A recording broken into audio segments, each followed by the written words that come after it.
Hey, Jeff Reinardi here at Winona State University, and today we're going to talk about getting back to basics.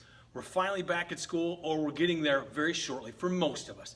Now, some of it's going to be hybrid, some of it's going to be online, but I know that some of the facilities for the athletes have begun to open, including within that is going to be their weight rooms. And so there's going to be some basic things that we need to get started, kind of back to the beginning once again. First thing you have to think about is make sure you have all your safety protocols in place. I know that's been talked about quite a bit, but make sure that you have everything in place that you feel is necessary to make sure your athletes have their fullest opportunity to work out and yet are still going to stay safe.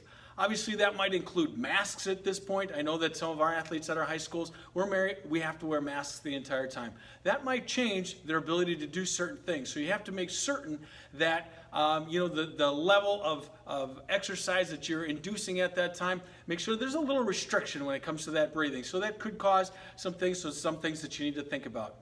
The next thing you need to think about is there's probably going to be little to no spotting at this point. So make sure that they're in a situation where they can be spot free. Now, if you're adjusting the safety catches, whatever it might be that you need in place, but again, they're probably going to be minimal to zero spotting at this point. Make sure that you're assessing that. The next thing you need to think about is assessing where are they at. It's been, almost 6 months that we've been into this pandemic at this point. Now we finally are getting them back. Remember, we've been off for 5 or 6 months. So we need to think about where they might be. For some of our more, upper level type athletes, they might be, have been able to keep themselves in pretty good shape, but you're going to find some that have done virtually nothing. So you have to look and say, where do I need to begin with this? And again, back to basics. Need to do fundamentally make sure that they have all their technique the way it should be. Make sure that every aspect is accounted for. That instead of maybe a straight bar, we'll have to use some dumbbells. Instead of a back squatting or front squatting, we might have to go to a goblet squat with a dumbbell in front. Some things that are a little bit more remedial, working our way back to where they maybe had been. But again, that 5-month break is really going to impact them. Make sure that your warm-ups themselves might need to change. If you're doing a group warm-up, you might have to do it right within the weight room facility. You might be accustomed to going into your gymnasiums at that point, and you've had the ability to have some spacing there.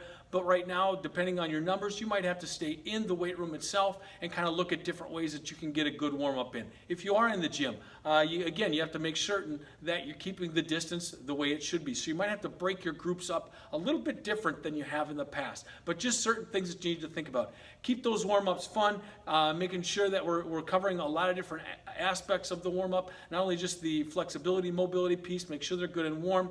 Maybe we can do some running aspects, some variations of that, making sure we're getting some good turn of the hips, all those pieces that need to come into place. Might have to get creative. I understand there's a game called Spike Ball out there that has become extraordinarily popular. Those are the types of things you might have to look at, different ways to warm people up, different ways to keep people in shape when we are limited at this point. Again, looking at being back to basics. If I'm going to squat, let's start with a standing, arms out front, we're squatting down, making sure our technique is absolutely rock solid sound. We want to make sure our fundamental aspects in all of our techniques are just where they absolutely need to be. So again, you're going to have to take some steps back. We're going to have to be a little bit remedial in where we might begin. There's always room to kind of move it right along, and you can determine that once you've made those assessments with where are my students at, where are my technique aspects at, and where are we to kind of get things again starting back to basics. Good luck, stay safe, and stay healthy.